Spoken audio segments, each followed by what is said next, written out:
जय श्री कृष्णा भक्तों, स्वागत है आपका श्रीमद् भगवद गीता ज्ञान की एक नई श्रृंखला श्रीमद् भगवद गीता ज्ञान अध्याय 2 में। अर्जुन से श्री कृष्ण भगवान बोले, ऐसे युद्ध के समय तुम्हें यह दुख कहाँ से व्याप्त हुआ? इस बात से ना स्वर्ग मिलता है और न संसार में कीर्ति ही होती है। हे अर्जुन, नपुंसकों जैसी प्रकृति को त्याग कर उठ खड़ा हो। हे अर्जुन, जो विवेकी पुरुष हैं वे किसी वस्तु की चिंता नहीं करते। जिनको तू मानना नहीं चाहता है वो सब लोग तो मरे रखे हैं। आत्मा अविनाशी है। देह की 3 अवस्था हैं, बाल, यौवन और वृद्ध। चौथी अवस्था देह की मरण है। देह का मरण ही धर्म है, जानकर बुद्धिमान किसी का शोक नहीं करता।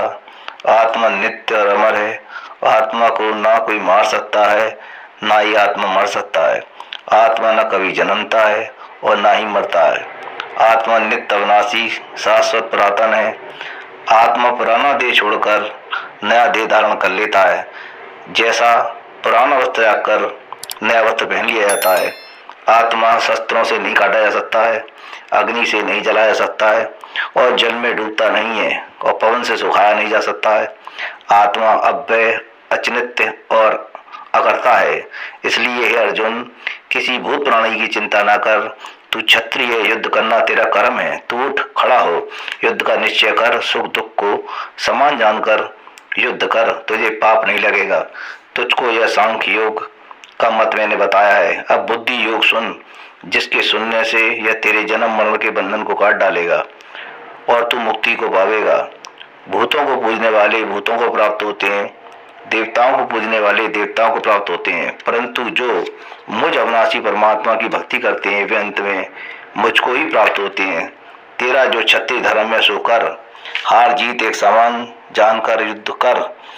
अर्जुन, जब तू मेरे साथ बुद्धि को निश्चल करेगा तब जन्म मरण के बंधन काटकर मेरे अविनाशी पद को प्राप्त होगा।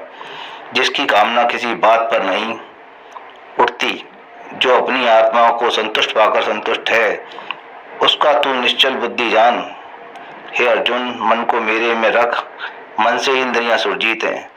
मन में मेरे निश्चय रख, तब इंद्रियां आप ही आप जीती जाएंगी। मन में विषयों का ध्यान करने से कामना उत्पन्न होती है। काम से क्रोध, क्रोध से लोभ, लोभ से मोह, मोह से चैतन्य का नाश होता है। चैतन्य का नाश होने से बुद्धि का नाश होता है। मेरे में श्रद्धा लगे हुए लोग शांति को प्राप्त कर लेते हैं और शांति के बिना कोई सुख नहीं है। नास्तिक बुद्धि वाला दुखी रहता है। जो मेरे भक्त हैं वो मेरे भजन में जागते हैं।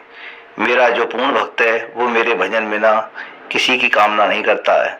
वह शांति पद में लीन है और शांति उसमें लीन है। ऐसा भक्त माया के लोभ से नहीं मोहा जाता, क्योंकि वह माया को जीतकर ब्रह्म पद को प्राप्त होता है।